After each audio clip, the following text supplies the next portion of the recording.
રાજકોટ જિલ્લાના ઉપલેટા શહેરમાં ફરી ભાજપના વિકાસને લઈને ઉઠ્યા છે સવાલ। શહેરમાં અનેક જગ્યાએ ખુલ્લા બુગદા અને ખુલ્લી ગટરો પાસે કોંગ્રેસ કાર્યકરો દ્વારા લખાણ કરી અનોખો વિરોધ નોંધાવ્યો છે। ઉપલેટા નગરપાલિકાના તંત્ર પર પ્રી મોન્સૂનની કામગીરીને લઈને પણ સવાલો ઉઠ્યા છે। ચોમાસાની ઋતુમાં અનેક વિસ્તારોમાં ખુલ્લા બુગદા, ખુલ્લી ગટરો અને પાણી ભરાવાને લઈને અનેક પ્રશ્નો યથાવત છે। રહેણાંક મકાનો નજીક ખુલ્લા બુગદા હોય, જ્યાંથી આવતા જતા એક વ્યક્તિ બુગદામાં ખાબક્યો હતો, ઇજાગ્રસ્ત થયો હતો। આવી નગરપાલિકાની અનેક બેદરકારીને લઈને કોંગ્રેસ દ્વારા કરાયા છે આક્ષેપ। ઉપલેટા શહેરમાં અનેક જગ્યાએ ખુલ્લા ગટરોના ઢાંકણા અને ખુલ્લા બુગદા 2 વર્ષથી જેમના તેમ છે તેમ તંત્રની પ્રી મોન્સૂનની કામગીરીની પોલ ખુલી છે, જેને લઈને આજ કોંગ્રેસ જિલ્લા મંત્રી રશીદભાઈ સિવાણી, કોંગ્રેસ કાર્યકર હાજીભાઈ તેમજ ઇશાકભાઈ શેખ તેમની ટીમ દ્વારા ખુલ્લા બુગદા પાસે ભાજપના વિકાસના લખાણો કરી વિરોધ નોંધાવ્યો છે। જે કેસરી ગુજરાતી સાથે અર્શી આહિર, ઉપલેટા। હું રશીદભાઈ સિવાણી, કોંગ્રેસ જિલ્લા મંત્રી।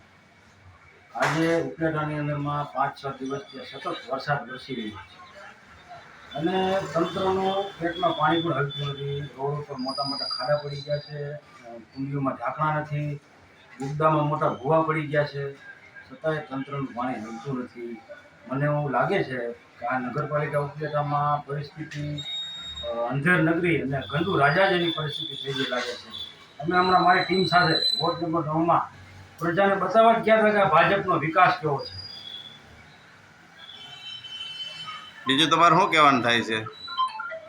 બીજું કે ઉપલેટા નગરપાલિકાને દર ચોમાસામાં 1 મહિના પહેલાં મોન્સૂન કામગીરી કરવાની થાય છે।